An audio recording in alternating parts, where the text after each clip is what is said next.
Friends, welcome to mathematics world doctor Sonen Gupta online maths class. Dear friends, आपको जैसे कि याद है कि हमने प्रीवियस लेक्चर में बात करी थी ट्रेसिंग ऑफ कर्व के बारे में। आज हमारा लेक्चर नंबर 2 है ट्रेसिंग ऑफ कार्टेशियन कर्व में। अगर आपने प्रीवियस लेक्चर अगर आपने नहीं देखा है तो प्रीवियस लेक्चर को जरूर जरूर जरूर देख लें, क्योंकि उस लेक्चर में मैंने आपको बताया था किस प्रकार से उसका वर्किंग रूल काम करता है और वो आपको सारे के सारे पॉइंट याद होना चाहिए in terms of the poster, यानी कि POSTAR, जहां पर P का मतलब होता था पॉइंट ऑफ इन्फ्लेक्शन। जहां पर आप इन सब चीजों का आप ध्यान रखेंगे तो आपको बहुत अच्छी तरीके से समझ में आएगी ट्रेसिंग ऑफ कर्व। अदरवाइज आपको ट्रेसिंग ऑफ कर्व कुछ भी समझ में नहीं आने वाली। तो डियर फ्रेंड्स, अगर आप मेरे चैनल पर नए आए हुए हैं तो चैनल को सब्सक्राइब कर लो, बेल आइकन को प्रेस कर लो, जिससे कि आपको मोर इंटरेस्टिंग वीडियो की अपडेट्स मिलते रहें। और अगर आप मुझसे किसी भी प्रकार का कोई क्वेश्चन पूछना चाहते हैं तो लेक्चर के कमेंट बॉक्स में आप पूछ सकते हैं। वहां पे आपकी क्वेरी जल्द से जल्द सॉल्व करने की कोशिश की जाएगी। एक बात और कि आप लेक्चर को स्किप ना करें, जिससे कि आपको कोई भी पॉइंट आपका छूट ना जाए। तो आइए स्टार्ट करते हैं tracing of Cartesian curve lecture number 2, जिसमें आज हम बात करेंगे दो क्वेश्चन, प्रॉब्लम नंबर 2 और प्रॉब्लम नंबर 3। तो फर्स्ट हमारा प्रॉब्लम है ट्रेस द सिसॉइड। हमें यहां पर एक कर्व ट्रेस करना है जिसका नाम है सिसॉइड। ठीक है, इक्वेशन हमारी है y² 2a - x = x³। आप जब भी किसी भी कर्व को अगर आप ट्रेस करते हैं तो यहां पर हमें एक शब्द हमें याद रखना है, दिस इज POSTAR, है ना। P का मतलब है पॉइंट ऑफ इन्फ्लेक्शन, O का मतलब है ओरिजिन, S का मतलब है सिमेट्री, T का मतलब है टेंजेंट, A का मतलब आपका एसिम्पटोस और R का मतलब है रीजन। इन 6 शब्दों को हमें यहाँ पर ध्यान रखना है। हमें कम से कम इन 6 शब्दों पर हमें अपने ट्रेसिंग कर्व करनी होती है। अगर इसके अलावा यदि हमें और भी पॉइंट चाहिए होते हैं तो क्वेश्चन के अकॉर्डिंग वो चेंज होते रहते हैं। तो हमने सबसे पहले करा एक क्वेश्चन लेके हमने कर्व की y² in bracket 2a - x = x³। इस इक्वेशन को मैंने ओपन कर लिया, this is 2ay² - xy² - x³ = 0। अगर हमें किसी भी कर्व की अगर हमें ट्रेसिंग करनी है तो सबसे पहला पॉइंट हमारा आता है सिमेट्री का, यानी कि हमारे पास this is the point number 2, point number 1। तो सबसे पहले हम लगाते हैं सिमेट्री। किसी भी कर्व की सिमेट्री पता करने के लिए हम ये देखते हैं कि हमारा कर्व जो है उसमें x की पावर इवन है या y की पावर इवन है। यदि x या y की पावर इवन होती है तो उसी बेसिस पे हम उसकी सिमेट्री निकालते हैं। आप कर्व में ध्यान से देखेंगे कि यहाँ पर मेरे पास जितने भी y मेरे पास मौजूद हैं वो सभी के सभी मेरे पास इवन है। इसका मतलब ये हुआ कि हमारा ये कर्व जो है वो सिमेट्रिक अबाउट x एक्सिस है। ठीक है, अगर y की पावर इवन है तो x के लिए सिमेट्री होगा, x की पावर इवन है तो y के लिए सिमेट्री होगा। ठीक है, point number 2, nature of origin. Origin मतलब this is the point number 2, ये आपका पॉइंट नंबर 2 है। अब नेचर ऑफ ओरिजिन हमें पता लगाना है। इक्वेशन ऑफ कर्व, अब अगर हमें किसी भी कर्व का अगर हमें ओरिजिन पता लगाना है तो क्या करेंगे, उस कर्व में x की जगह 0 और y की जगह 0 पुट कर देंगे। आप देखेंगे कि अगर मैं कर्व में x की जगह 0 y की जगह 0 पुट करूंगा तो मेरा कर्व जो है फुली सेटिस्फाई हो जाएगा। इसका मतलब ये होगा कि हमारा कर्व जो है 101% ओरिजिन से पास कर रहा है। थर्ड पॉइंट हमारा आता है टेंजेंट एट ओरिजिन, यानी कि this is the point number 3। ठीक है, यहां पर ऑर्डर का आप विशेष तौर पर ध्यान रखिएगा। पोस्टर हमने शब्द इसलिए लिया हुआ है क्योंकि हमारे पास वो एक याद हम कर सके। अगर हमें किसी भी कर्व का टेंजेंट एट ओरिजिन पता लगाना है तो सबसे सिंपल तरीका ये होता है कि उस कर्व को आपने एक्सपांड किया हुआ, एक्सपांड करने के बाद देखो कि इसमें कौन सी लोएस्ट डिग्री टर्म है। आप देखेंगे यहाँ पर 2ay² जो है वो लोएस्ट डिग्री टर्म को रिप्रेजेंट कर रहा है, तो हमने उसको 0 के इक्वल रख दिया, तो y = मिल गया 0 0। इसका मतलब है कि ओरिजिन जो है टेंजेंट की तरह काम करेगा, लेकिन यहां पर जो भी हमें टेंजेंट मिल रहा है वो y = 0 मिल रहा है, यानी कि हमें x एक्सिस की बात की जा रही है कि x एक्सिस हमारे पास जो है टेंजेंट की तरह काम करेगा। लेकिन चूंकि हमारे पास दोनों को दोनों टेंजेंट एक ही है तो यहां पर हमारा बनेगा कस्प। क्या बनेगा, कस्प। यदि दो डिस्टिंक्ट रियल टेंजेंट मिलेंगे तो वहां पर हमारा कहलाता है नॉट, और यदि हमारे पास इमेजिनरी मिलेंगे तो हमारा वो कहलाएगा आइसोलेटेड पॉइंट। थर्ड हमारे पास आता है पॉइंट ऑफ इंटरसेक्शन। फोर्थ हमारे पास है पॉइंट ऑफ इंटरसेक्शन, यानी कि P जो रिप्रेजेंट कर रहा है वो पॉइंट ऑफ इंटरसेक्शन को रिप्रेजेंट कर रहा है। तो पॉइंट ऑफ इंटरसेक्शन के लिए हम क्या करेंगे, कर्व के अंदर हम यहाँ पर x = 0 पुट करेंगे। जैसे कि हमारे पास जो इक्वेशन है this is y² 2a - x equal to x cube. तो हम साफ साफ देख रहे हैं कि अगर मैंने y की वैल्यू को 0 पुट किया तो x भी 0 मिल जाएगा, और यदि मैंने x की वैल्यू को 0 पुट किया तो y 0 मिल जाएगा। यानी कर्व जो है केवल और केवल ओरिजिन पे ही इंटरसेक्ट कर रहा है। नेक्स्ट हम निकालेंगे region of existence and nature of curve. तो हमने क्या करा, कर्व को y square equal to x cube upon 2a minus x के फॉर्म में लिख दिया। तो सबसे पहले बात करें कि अगर x ग्रेटर देन 0 होगा तो फिर y का बिहेवियर कैसा होगा। यदि x का मान 0 से लेकर 2a के बीच में रखते हैं, तो आप जैसे कि डायग्राम में देख रहे हैं, तो वाई स्क्वायर का मान पॉजिटिव मिलेगा। इसका मतलब ये है कि कर्व जो है फर्स्ट क्वाड्रेंट में हमारे पास लाई कर रहा है, ठीक है। लेकिन अगर x की वैल्यू अगर ग्रेटर देन 2a, यानी कि मान लो अगर मेरे पास 2a यहां पर आया था, 2a से आता है, तो हमारा वाई स्क्वायर जो है नेगेटिव हो जाता है, यानी कि y इमेजिनरी बन जाता है, यानी कि कर्व जो है इसके बियॉन्ड हमारा नहीं जाएगा, इस पॉइंट के बियॉन्ड हमारा नहीं जाएगा। तीसरा पॉइंट, सेकंड पॉइंट हमारा है कि अगर x लेस देन 0, यहाँ साफ साफ देख रहे हैं कि अगर x की वैल्यू अगर लेस देन 0 हुई तो वाई स्क्वायर नेगेटिव हो जाएगा, यानी कि वो हमारे सेकेंड को मतलब हमारे पास सेकेंड क्वाड्रेंट यानी कि x के नेगेटिव पार्ट पर वो कर्व नहीं बनेगा। यानी कि जो कर्व जो है हमारा केवल लाई होगा x इक्वल टू 0 से लेके 2a के बीच में हमारे पास लाई होगा। अब यहां पर हम एसिम्पटोस लिख लेते हैं कि अगर हमें किसी भी कर्व का एसिम्पटोस निकालना है, तो मैंने आपको बताया था कि एसिम्पटोस 3 प्रकार के होते हैं। पहला होता है एसिम्पटोस पैरेलल टू एक्स एक्सिस। अगर हमें किसी कर्व का एसिम्पटोस पैरेलल टू एक्स एक्सिस निकालना है तो हम क्या करेंगे, x की हाईएस्ट डिग्री के कोफिशिएंट को हम 0 के इक्वल रखेंगे। रखने के बाद जो हमें इक्वेशन मिलेगी वो तो हमारे कहलाएगा एसिम्पटोस पैरेलल टू एक्स एक्सिस। और यदि हमें एसिम्पटोस पैरेलल टू वाई एक्सिस निकालना है तो y की हाईएस्ट पावर के कोफिशिएंट को हम 0 के इक्वल रखेंगे। और अगर हमें ये दोनों एसिम्पटोस नहीं मिल रहा तो फिर हम ऑब्लिक एसिम्पटोस की तरफ मूव करेंगे।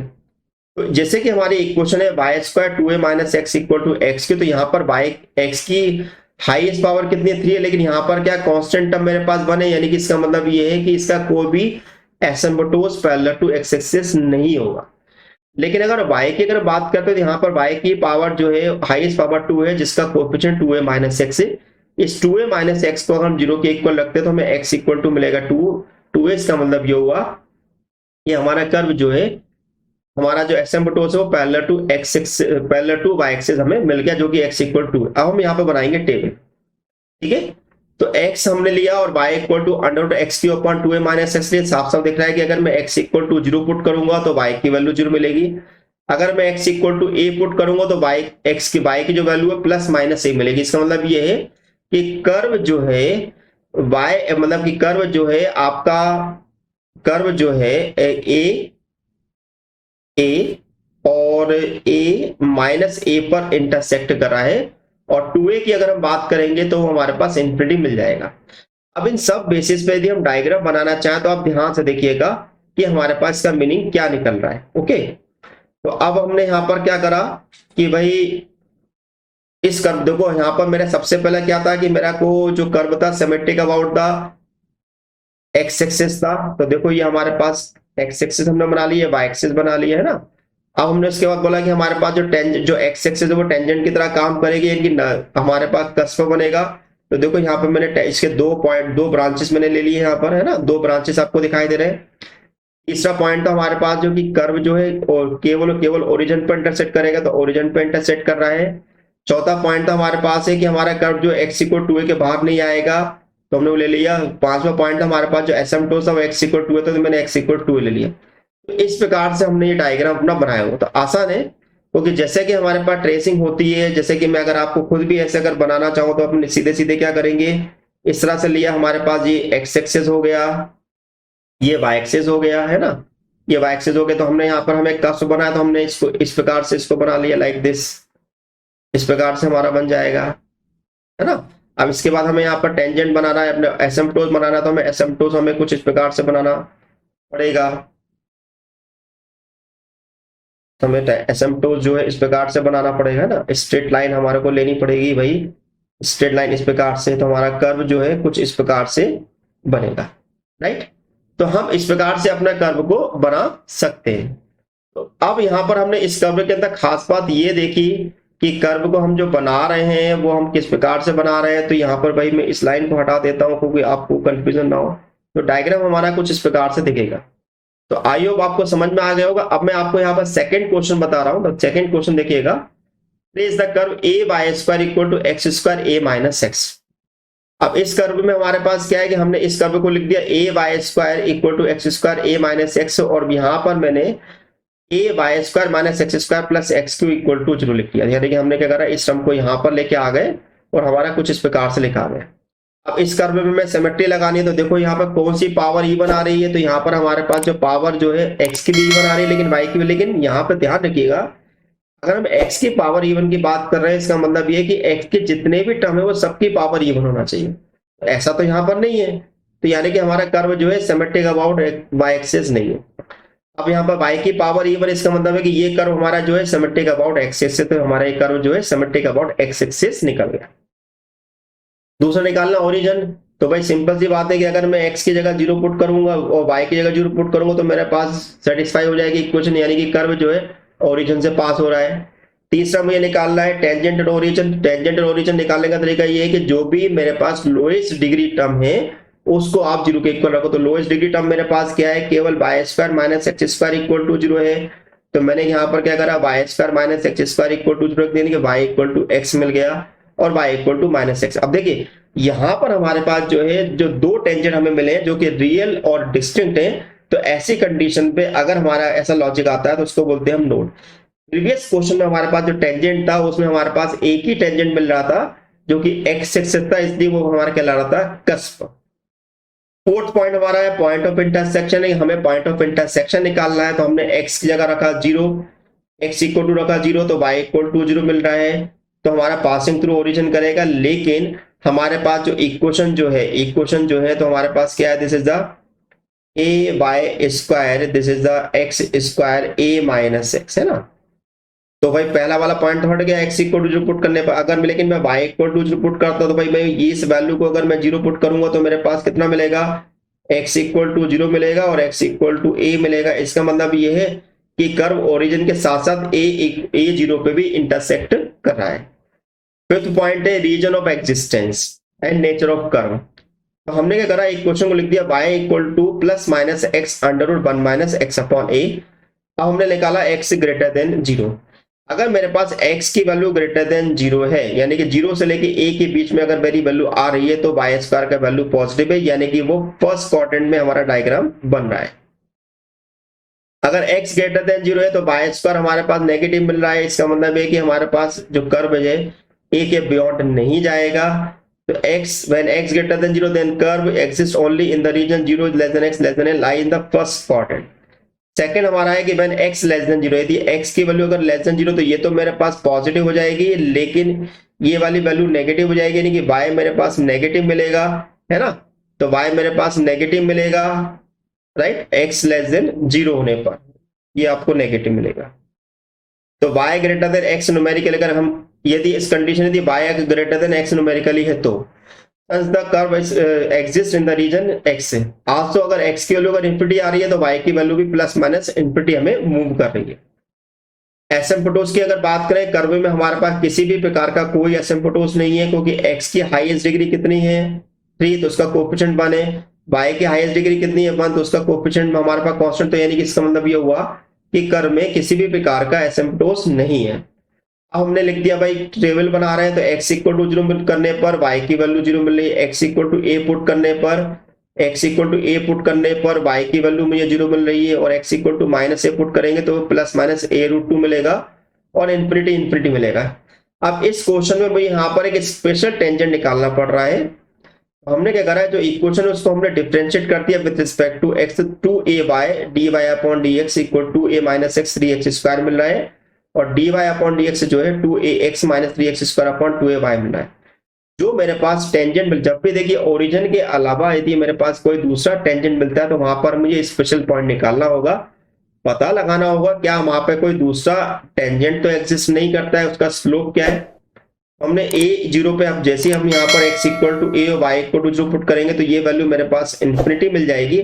इसका मतलब ये कि हमारे पास tangent at a0 is parallel to y axis, हमारे पास एक टेंजेंट एक और एग्जिस्ट करेगा जो y एक्सिस के पैरेलल होगा। ओके, अब देखिए इन सभी बेसिस पे अगर हम डायग्राम बनाना चाहें तो डायग्राम कैसे बनाएंगे। तो सिंपल सा लॉजिक हमारे पास ये है कि हमारे पास सबसे पहले हमने एक रफ डायग्राम यहाँ पे बना देता हूं मैं, आपको लॉजिक समझ में आते आएगा कि कैसे डायग्राम बनना। This is your x axis and this is your y axis, है ना, this is your y axis.